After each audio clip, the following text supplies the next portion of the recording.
Assalamualaikum warahmatullahi wabarakatuh.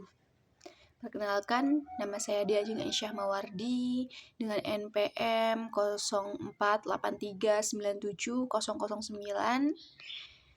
mata kuliah Filsafat Ilmu. Izin untuk menyampaikan sedikit. Yang pertama, tentang makna pilar dalam konteks pendidikan sebagai dasar atau tiang penguat sistem pendidikan. Sama seperti sebuah bangunan membutuhkan struktur yang kuat agar tidak runtuh ketika diterpa angin kencang, sistem pendidikan juga memerlukan landasan dan tiang penyangga agar bisa berdiri dengan stabil, berfungsi dengan semestinya, dan meraih tujuannya. Jika kita analisis lebih dalam tentang istilah pilar dalam konteks pendidikan, itu yang pertama ada dasar filosofi dan konseptual. Itu adalah pilar dalam hal ini berfungsi sebagai prinsip utama dan nilai-nilai fundamental yang mendukung semua kebijakan dalam praktik dalam dunia pendidikan. Nah, tanpa pilar tersebut, arah pendidikan satu negara akan mudah tergoyahkan atau kehilangan jati diri. Ya, yang kedua itu adalah 4 pilar pendidikan UNESCO. Secara global, konsep pilar pendidikan yang paling terkenal mengacu pada rumusan dari UNESCO mengenai pembelajaran di era abad ke-21. Yang pertama itu adalah belajar untuk mengetahui. Belajar untuk mengetahui proses, mencari tahu, dan menguasai ilmu pengetahuan. Yang kedua adalah belajar untuk melakukan atau menerapkan pengetahuan yang diperoleh dalam keterampilan praktis. Nah, yang ketiga itu adalah belajar untuk menjadi, mengembangkan kepribadian kita secara menyeluruh sebagai suatu individu. Yang keempat adalah belajar untuk hidup bersama. Belajar bagaimana kita hidup dalam masyarakat, menghargai perbedaan, dan bekerja sama seperti gotong royong. Kita kalau hidup di masyarakat itu harus ada interaksi sosialnya. Nah, yang ketiga itu ada elemen utama dalam sistem pendidikan. Elemen utama itu adalah konteks yang lebih luas, pilar yang sering dipahami sebagai unsur penting yang saling mendukung agar ekosistem pendidikan dapat berjalan dengan baik. Jika salah satu pilar ini lemah, sistemnya pasti akan tidak seimbang. Nah, yang pertama itu adalah kurikulum. Kurikulum, rancangan, dan arah proses pembelajaran. Yang kedua adalah pendidik atau tenaga pendidik seperti guru, perantara utama menyampaikan ilmunya. Ya, yang ketiga itu adalah peserta didik siswanya. Dan yang keempat, sarana dan prasarana. Gimana kalau tidak ada sarana dan prasarana? Apakah sistem pembelajaran itu akan dapat berlangsung? Tuh. Nah, ketika kita membahas tentang pilar pendidikan, kita merujuk pada landasan yang harus diperhatikan apabila tiang-tiang penyangga ini dibangun dengan kuat, baik dari nilai, kurikulum, maupun kualitas mengajarnya, maka akan tercipta generasi penerus yang kuat dan berkualitas. Yang kedua itu adalah prinsip dasar pendidikan menurut Ki Hajar Dewantara. Ing ngarso sung tolodo, ing madya mangun karso, tut wuri handayani. Semboyan prinsip pendidikan dari Ki Hajar Dewantara sendiri adalah, kan Ki Hajar Dewantara itu adalah bapak pendidikan nasional nih di Indonesia. Ketiga kalimat itu bukan hanya sekedar semboyan, tapi merupakan satu kesatuan nilai kepemimpinan dan pendekatan belajar yang dinamakan sistem Among. Nah, yang pertama adalah ingarso tulodo. Di depan memberikan contoh, saat kita berada di posisi pemimpin seperti guru, orang tua, atau pengambil keputusan, apa yang kita lakukan adalah kurikulum sejati bagi para siswa. Anak-anak adalah peniru yang handal, oleh sebab itu pilar pertama ini menekankan bahwa pendidikan seharusnya dimulai dari keteladanan moral dan perilaku dari pendidik. Jadi, yang dididik itu akan melihat bagaimana sikap dari pendidiknya. Yang kedua adalah ing madya mangun karso. Nah, di tengah menimbulkan semangat niat. Ketika kita berada di tengah para peserta pendidik, pendidik harus berfungsi sebagai otoritas yang memerintah, melainkan sebagai pendukung dan mitra belajar. Pendidik harus dapat meningkatkan motivasi yang berasal dari dalam diri siswa, merangsang kreativitas, dan membimbing mereka untuk menemukan potensi unik yang mereka miliki. Jangan selalu dikekang maksudnya. Yang ketiga itu adalah Tutwuri Handayani, di belakang memberikan dukungan. Ketika siswa mulai menunjukkan kemandirian, pendidik harus melepaskan dan mengambil posisi di belakang. Peran guru pada titik ini adalah untuk mengawasi, melindungi, dan memberikan dorongan moral serta kepercayaan agar siswa berani mengambil langkah, membuat keputusan, dan bertanggung jawab atas proses belajar mereka sendiri. Hubungannya dengan konsep pilar pendidikan apa? Nah, mengaitkannya dengan bahasan kita sebelumnya mengenai pilar pendidikan, itu pilar sebagai penopangnya. Ketika prinsip ini merupakan pilar karakter bagi seorang pendidik, Ki Hajar Dewantara membandingkan proses mendidik dengan menanam padi.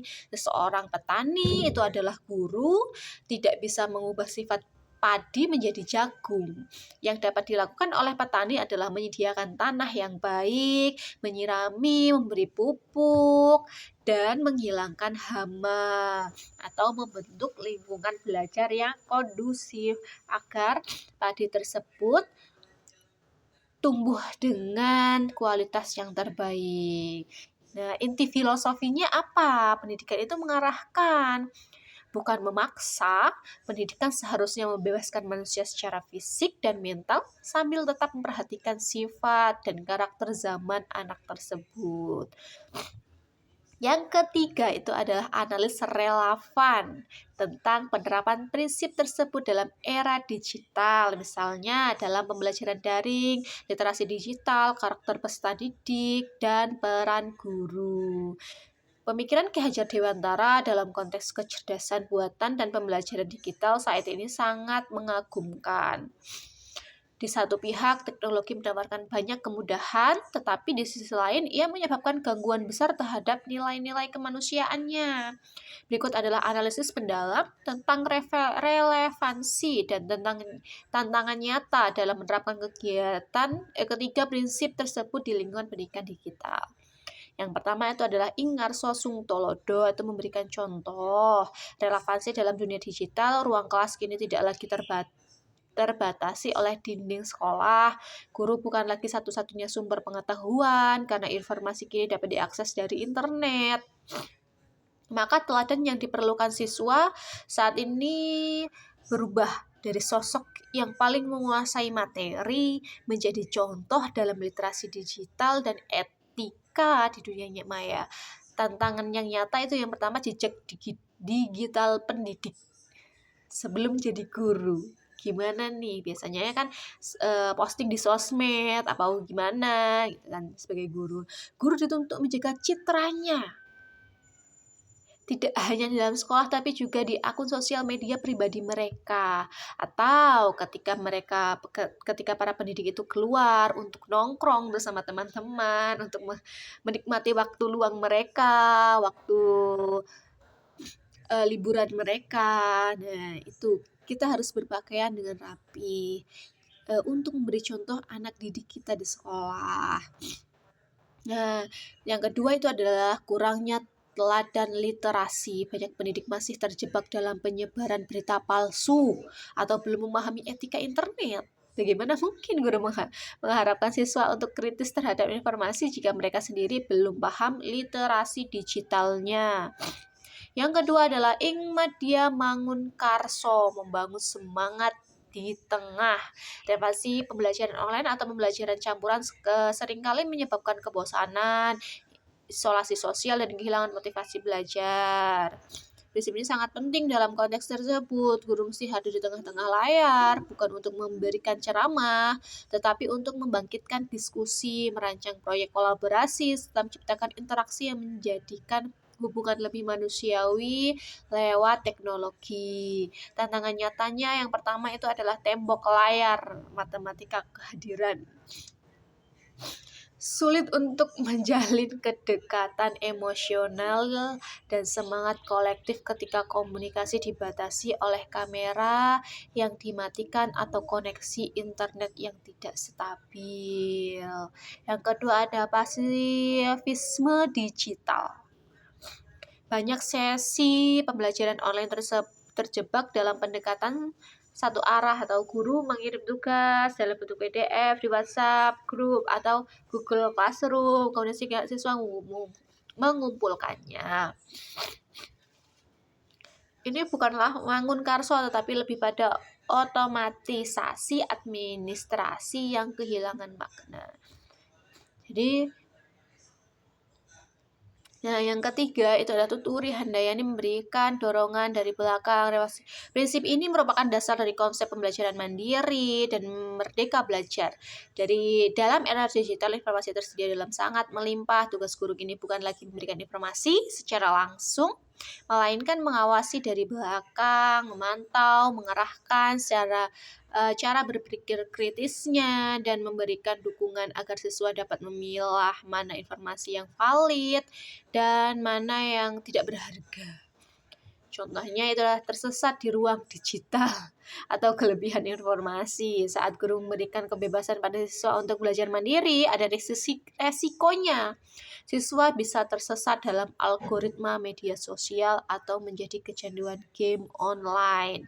Menjaga keseimbangan antara membebaskan dan mengawasi di dunia maya sangatlah sulit ya. Apalagi tidak 24/7 para tenaga pendidik itu mengawasi siswanya. Yang kedua adalah kesenjangan akses. Mendorong siswa untuk belajar secara mandiri di dunia digital menjadi tidak adil jika mereka tidak memiliki perangkat yang layak atau akses internet yang memadai.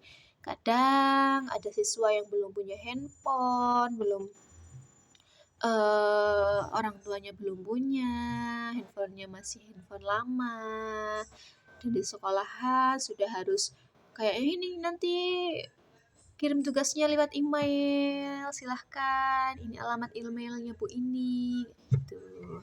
Filosofi Ki Hajar Dewantara tidak pernah ketinggalan zaman, malah semakin relevan di era digital ini. Guru tidak lagi berfungsi sebagai penyampai ilmu karena peran ini kami sudah diambil oleh teknologi. Guru zaman sekarang harus kembali pada inti peran mereka sebagai penuntun moral, fasilitator empati, dan penguat karakter yang tidak akan bisa tergantikan oleh algoritma apapun.